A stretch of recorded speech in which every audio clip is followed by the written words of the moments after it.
Hi everyone, hope you all are fine. I am back with another video of mammalogy. Last video we have done with ctenophagy and uriphagy mammals. Now the most important question is what is hibernation and what is estivation. This question is also very important and it comes so many times in the examination. So further wasting time, you have to subscribe my channel to reach out this video.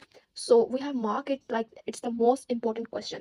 Hibernation or estivation, if it comes in short, it will be 6 marks short and if it's come will be 10 marks long.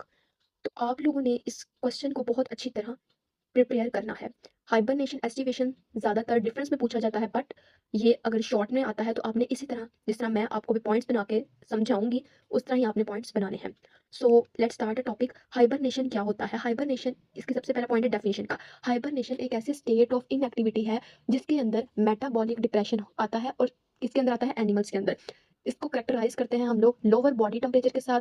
Slow breathing rate हो जाता है, इसी तरह slow heart rate हो जाता है और metabolic rate हो जाता है. हाइबरनेशन एक ऐसी स्टेट है इनएक्टिविटी की, मतलब एक्टिविटी कम हो जाना, और इस एक्टिविटी के नतीजे में जो एनिमल का मेटाबॉलिक रेट होता है वो स्लो डाउन हो जाता है. मेटाबॉलिक रेट के अंदर जो हार्ट रेट है वो स्लो डाउन होगा, स्लो ब्रीथिंग होगी, और जो मेटाबॉलिक रेट ऑफ बॉडी है वो भी हमारे पास हाइबरनेशन में स्लो डाउन हो जाएगा, और जो बॉडी का टेम्परेचर है वो नॉर्मल से भी कम हो जाएगा. तो इस स्टेट को कहते हैं हाइबरनेशन. ये जो हाइबरनेशन की स्टेट है ये ज़्यादातर बैट्स के अंदर, चिपमंक्स के अंदर, स्क्विरल के अंदर और हेड हॉक्स के अंदर प्रेजेंट होती है. ये जो एनिमल्स हैं ये ज़्यादातर ऐसे एनिमल्स हैं जो कि in the state of hibernation में चले जाते हैं. जैसे ही विंटर्स होते हैं, आप लोगों ने अक्सर देखा होगा कि विंटर्स में काफ़ी एनिमल्स होते हैं जो कि in the state of hibernation चले जाते हैं. एक बहुत कॉमन एग्जांपल है बियर भी.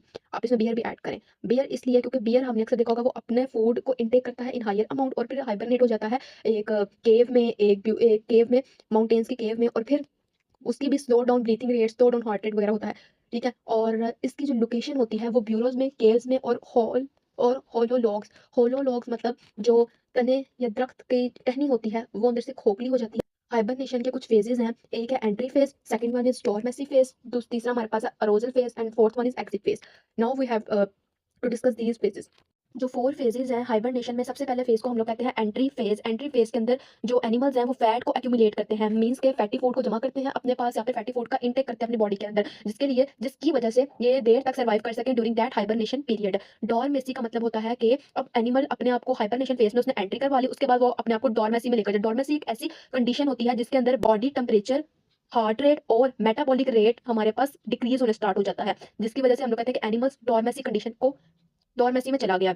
अरोजल फेज एक ऐसा फेज है जो कि ज्यादातर नहीं होता, डायरेक्ट हमारे पास एग्जिट फेज ही आता है. अरोजल फेज ज्यादातर इसलिए होता है ताकि जो इम्यून फंक्शंस हैं वो एक्टिव होते हैं, तो ब्रीथिंग रेट या ब्लड टेम्परेचर भी एक्टिव हो जाता है और वेस्ट सिस्टम भी एक्टिव होता है अरोजल फेज में. But this phase is not mostly occur.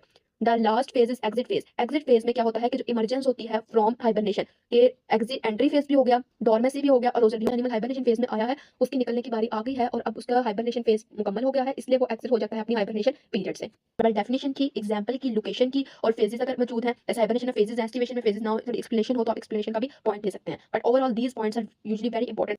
Aestivation is a state of dormancy that some animals enter.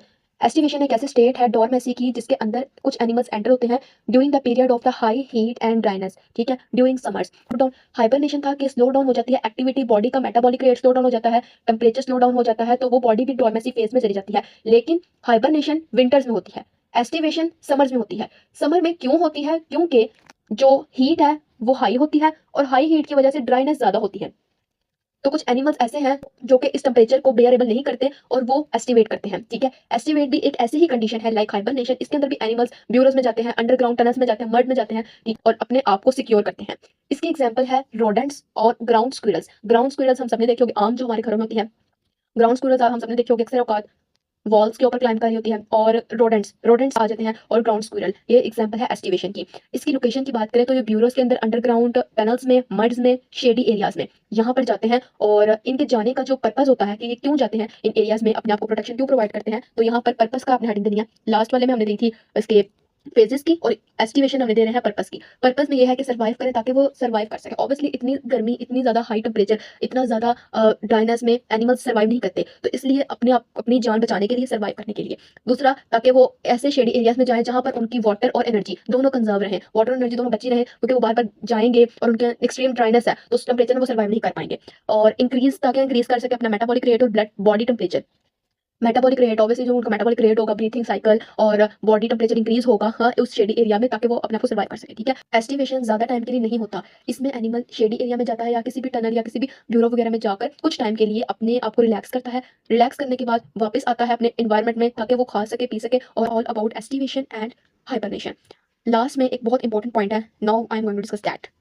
So the last main important point is the main difference between both of them. Hibernation हमारे पास winters में होता है, aestivation हमारे पास summers में होता है। Hibernation क्यों होता है, इसकी वजह यह है कि जब सर्दी ज़्यादा होती है और फूड की कमी होती है तो एनिमल्स अपने आप को हाइबरनेट करते हैं।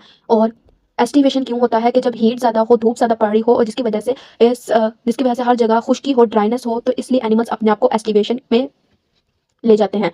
ये बहुत हमारे पास डॉर्मेंसी स्टेट्स होती हैं, इसमें दोनों में ही एनिमल्स अपने आप को प्रोटेक्ट करते हैं to survive in the environment.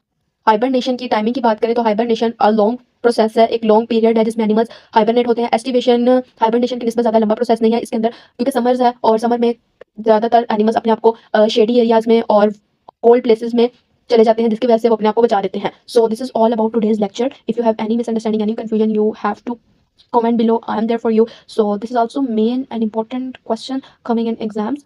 Till the end, hope for the best for my next video. You have to subscribe my channel, click the bell icon to get notification of my new videos. Like, share and comment and support me for doing more for you guys. Goodbye.